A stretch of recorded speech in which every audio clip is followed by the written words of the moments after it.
Каждое движение доводят до совершенства, а во время выступлений весь прокат должен быть идеальным. Только с одной задачей команду Татарстана готовят к универсиаде по фигурному катанию. Этот вид спорта в Красноярске будет представлен нашими спортсменами наиболее массово. Только в синхронном катании 18 наших участников. Задачи поставлены реальные, высокие. Я думаю, что у моих коллег по команде все сложится удачно. Все спортсмены настроены очень позитивно.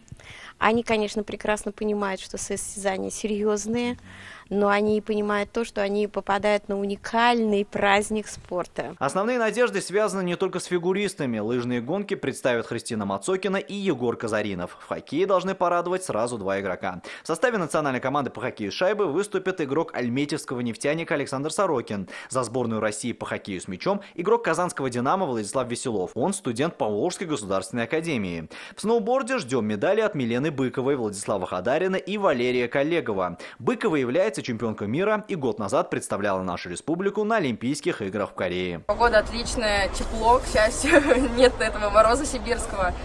На Корее, к сожалению, еще не удалось покататься, но мы готовы в любом случае и будем бороться. Делегация республики уже в Красноярске и готова к большим победам. Красноярск сегодня готов принять спортсменов.